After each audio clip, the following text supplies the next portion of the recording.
그 여전히 지금 민주당 내에서 분열주의자들이 있습니다. 예, 그런데 고민정 의원이 가장 확실하게 지금 이재명 대표 지킴이 역할을 하고 있어요. 그런 것 같아요. 예. 네. 그런데 그것은 결국 문재인 대통령의 의중을 알고 있어서 그런 게 아니냐 이런 추측이 가능하고요. 민주당 이끌 사람이 이재명 말고 또 누가 있냐 이렇게 고민정 의원이 옹호하고 나섰습니다. 그런데 문제되는 사람이 서른 의원인데요. 이분은 NI 만나러 갔어요? 안 갔어요? 언제 가요? 1월 달에 간다 그랬잖아요. 1월 아, 달에. 그렇군요. 근데 그걸 가지고 너무 써먹네. 아니 워낙 뭐 레퍼토리가 워낙 없으신 분이기 때문에 그런가 봐요. 그거 하나 가지고 여러 번 써먹는 거 예. 써보시는 것 같아요. 저는 저는 임팩트도 없어요. 근데 본인은 임팩트가 없어요. 어허. 그런데 언론이 받아주니까 어허. 예, 임팩트가 생기는 이상한 케이스인데요. 이런 얘기를 해요. 이재명이 결백하다면 지금이라도 당대표를 내려놓아야 한다. 이게 뭔 말이죠? 당대표 내려놓고 결백을 증명해야 이재명답다는 말 국민에게 이제 들을 수 있을 것이다. 그다음에 누가 당대표 맡아도 훌륭히 끌고 나갈 수 있다. 비대위 체제로 갈 수도 있다. 뭐 이런 말을 쏟아놓고 있는 거예요. 그러니까 그 말에 대해서 고민정 의원이 얘기한 거죠. 지금 이재명 말고 누가 또 있냐 이렇게. 그래서 그 한마디로 일단 방어를 했습니다. 근데 이거 궤변 아닌가요? 결백하다면 지금이라도 당대표 내려놓아야 한다. 저는 말하고 싶지도 않아.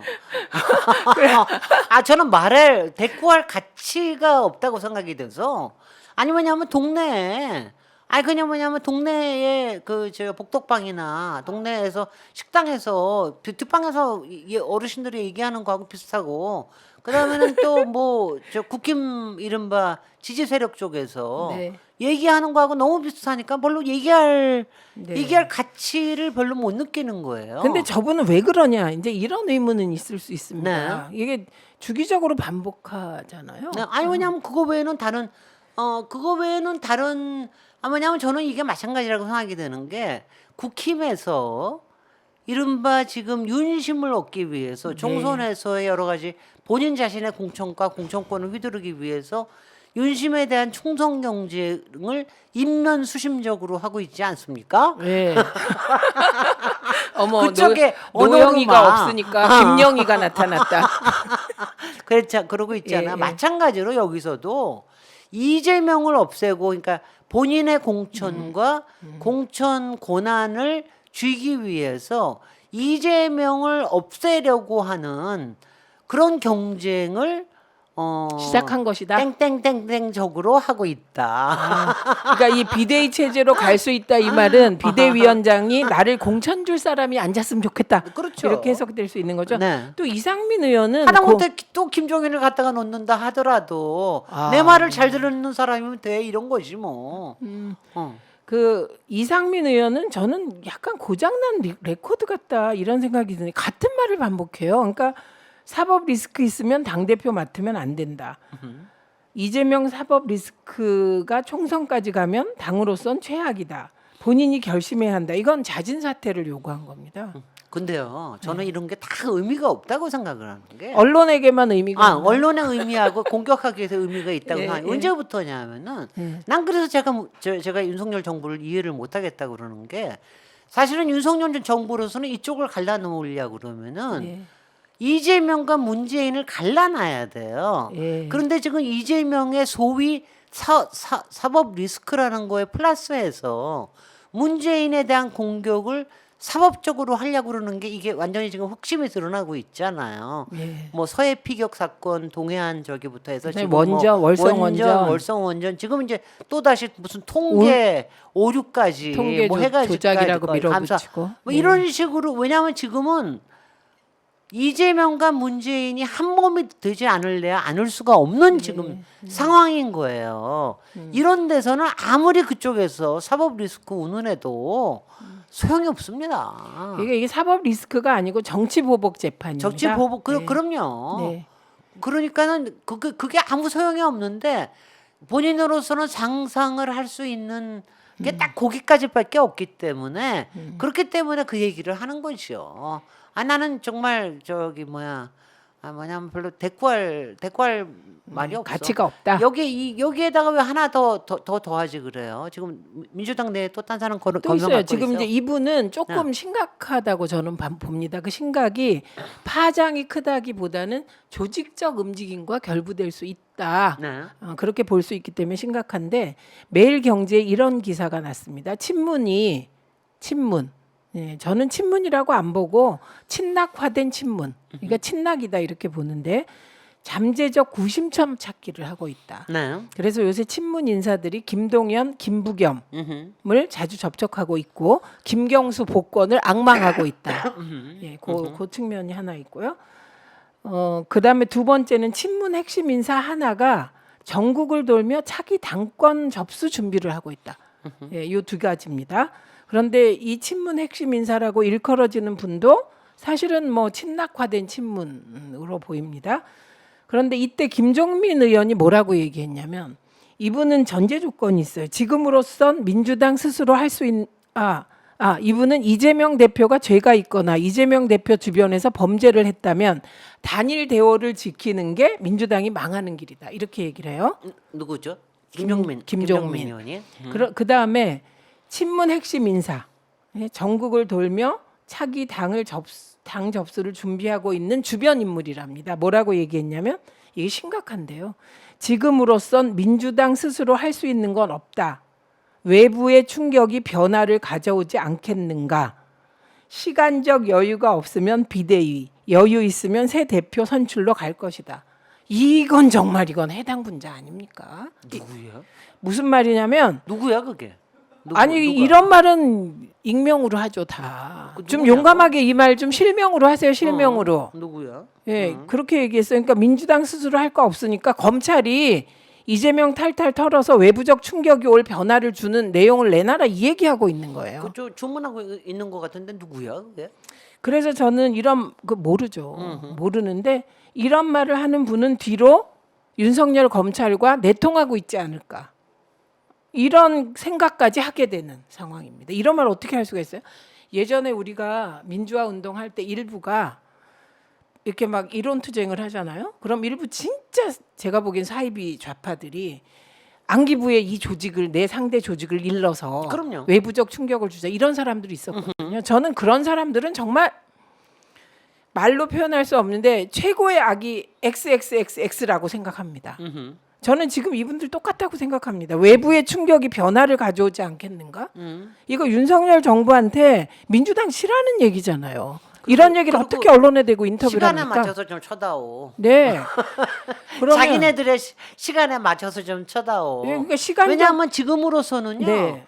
뭐 이재명 저 대표에 대한 소환 조사든 기소든 네. 뭐가 어떻게든지 간에 이 그 지방선거가 아니라 총선까지 총선까지 1심이까지도 제대로 재판도 제대로 가지 네, 못할 상황이에요 지금. 그냥 뭘 쳐달라는 거야 그러면은. 그러니까 제가 빨리 증거 조작을 해가지고 증거를 내달라는 거야 뭐야? 그러니까 제가 이분들은 누군지 익명 뒤에 숨지 말고 나타나라는 겁니다. 그래서 얘기 한번 해 보길 바랍니다. 이걸 종합하면요. 보세요. 이상민 의원이 총선까지 가면 당으로선 최악이다. 사실상 자진 사퇴하라 그랬잖아요.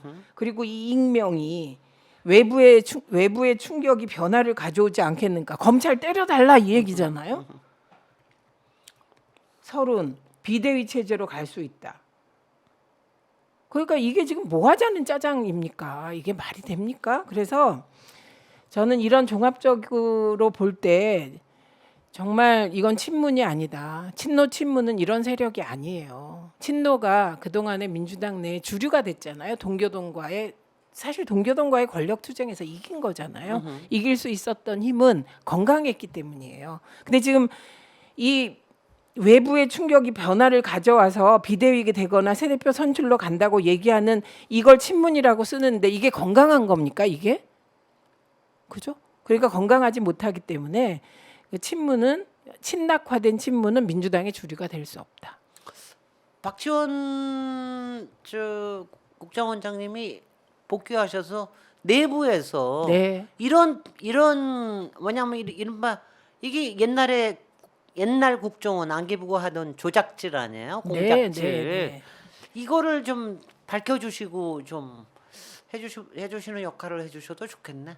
네. 저 이거는 보시면 알겠지만 박지원 의원에 대해서는 여러분들이 아마 다 마찬가지로 이 양가적인 감정을 가지고 있을 거예요. 그러니까 이 양반이 워낙 능력이 출중하고 스피킹 파워도 좋고 그다음에 판을 읽는 이런 역할이 워낙 좋아서 이 양반이 우리 편이면은 정말 너무나 제대로 역할을 한다. 이런 거에 대한 게 있는가 하면 또 그동안 그 힘을 가지고 다른 짓을 했던 것 때문에 정말 혹시나 문제가 될지도 모른다라고 하는 거에 대한 불안감 이 두 개가 다 있을 겁니다. 그래서 저도 박지원 의원님에 대해서는 저도 저기 양가적인 감정을 가지고 있어요. 저도 마찬가지로 제가 18대 국회를 할 때 처음에 딱 가서 저는 왜 중간에 승계해서 좀 늦게 들어갔잖아요. 당시에 이 18대에서 딱 보니까 솔직히 그때 딱 보니까 쓸만한 사람은 박지원 하나밖에 없더라고. 죄송합니다. 그때 의원들 중에서 제가 그래서 그때 박지원 대표한테 여러 가지를 제안을 하고 같이 뭘 하자고 그러고 뭘 하고 뭐 4대강에 대해서 뭐 얘기를 하고 막 이런 거 굉장히 열심히 하고서 박지원 의원께서 저를 굉장히 인정해 주시고 그랬었는데 근데 나중에 보니까 변화무쌍하시죠? 우와 변화무쌍해. 변화무쌍의 변화구야. 김무성 원내대표하고 싸우는 그러니까 원내대표가 되셔가지고 싸우는 과정에서 김진애는 나가서 싸우고 자기는 저쪽에 가서 타협하고 계시더라고. 아니 그렇게 타협해서 얻은 것도 많아요 그때. 물론이죠. 예. 그러니까 제가 저도 그때 알면서도 왜냐하면 이걸 본격적으로 다 막지는 못할 거기 때문에 알면서도 저도 일부러 당해준 것도 있어요. 그렇죠. 근데 이제 그건 또 있는데 그럴 때 얄밉지. 그게 얄밉긴 하죠. 근데 얄밉긴 하죠. 원래 직구는 변화구를 싫어합니다. 아니 근데 저는 그런 게 필요하다라고 하는 게 굉장히 있습니다. 저는 제가 내일 스펙스의 마키아벨리 프로그램에 나가게 되니까 갑자기 마키아벨리가 생각이 나던데, 그러니까 민주당 이른바 민주 세력 내에서 이른바 마키아벨리적으로 잘 할 수 있는 사람들이 이렇게 많지가 않아요. 저는 DJ 선생 그렇죠. 제가 DJ 선생을 그래서 존경합니다. 현실 정치에서는 그렇게 마키아벨리적으로 할 수 있는 능력이 있어야 되거든요. 근데 그런 거를 할 수 있는 몇 안 되는 분 중에 한 분이 박지원이니까 박지원이 그 역할을 잘해 주시면 좋겠네. 네, 근데 저는 박지원 대표를 딱 하나 인정하는 게 있습니다. 지금 나온 거 말고 김한길 전 대표가 선을 넘어서 윤석열한테 갔잖아요. 네. 그런데 적어도 박지원 전 의원은 내가 DJ의 비서실장인데 군부 독재 후예와는 손잡지 않겠다. 이거는 확실하죠. 그렇죠. 그렇죠. 예, 그래서 지금 안티 윤석열의 최전선에서 싸우는 것도 그런 신념은 있기 때문이다.